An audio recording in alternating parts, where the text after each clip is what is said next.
piece of art to some extent is a product of its time, and some things age really well, some things don't, but some things, there's parts that don't age well, but parts that really hold up. And I do think that the best stuff, the good overwhelmingly outweighs the bad, because nothing's perfect.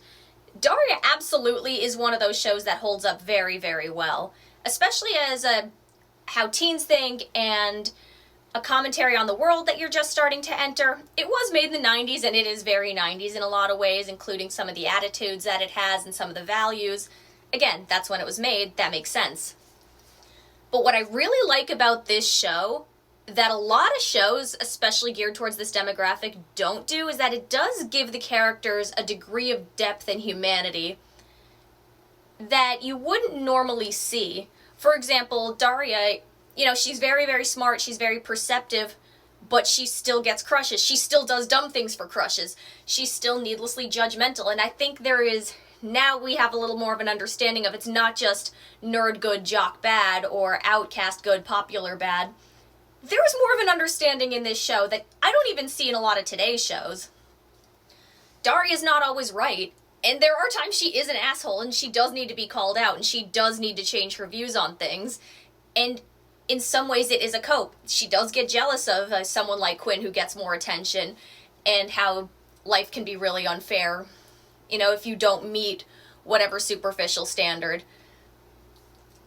But yeah, it does call out some of the judgmental, nerdy tendencies that outcasts can have, whether it's a cope or whether they are actually percepting something real. And there's both going on. I love that. She's not always right. She's not always above everyone. She's, in many ways, just like her classmates. And I love that. That's very, very true of that age. And especially for someone like this, there is a vulnerability. You don't always see it, but it is there.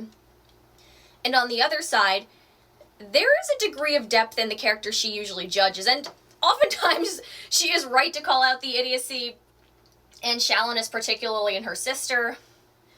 But even then, the show is very smart to show us that her sister Quinn is smarter than she lets on. You see that in the first episode where she's paying attention to what Daria is saying in her assembly.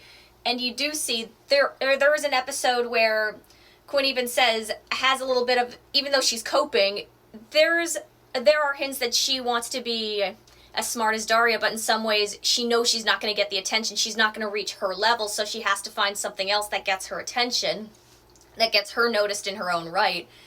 And she does notice how shallow the fashion club really is.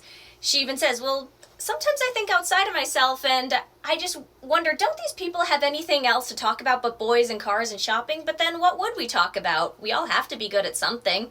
You're good at writing, you're good at painting. I guess this is what I'm good at.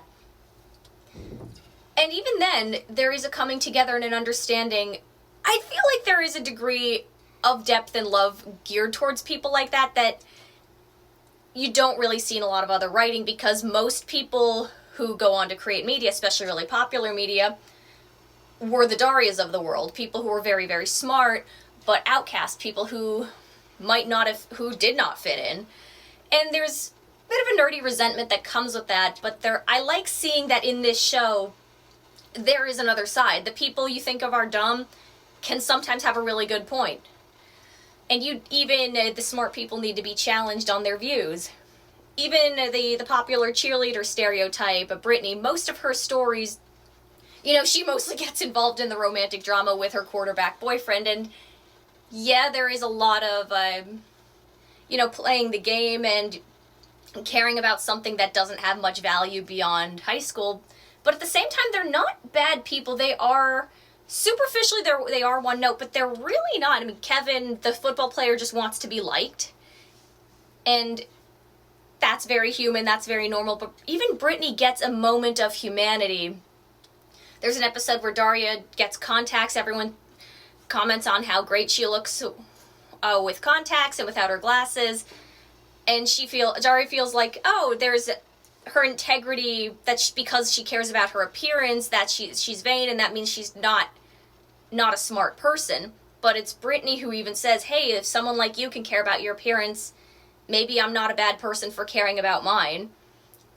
She gets those moments of humanity too, and even then, Brittany invites Daria to her parties, and she still You know, she's still a little bit insensitive at times, but even then, she still has a respect for her. Especially in the 90s, where I definitely believe in the 80s and 90s there was more of a clique divide, but that even when this millennial was growing up, just wasn't as common. So it's really, really cool to see that Daria gives this humanity to these characters, even the ones that most media makes one-dimensional and very reductive. So that's really, and it's a genuine understanding, not just what we think, but what people like this actually would have gone through, the wanting to be liked and getting caught up in these, I guess, not frivolous, but, you know, childhood dramas. And some people were not their best selves in high school. Some people were too judgmental. Some people, you know, you're immature at that age in a lot of ways. In many ways, you are more perceptive than the greater world thinks of you.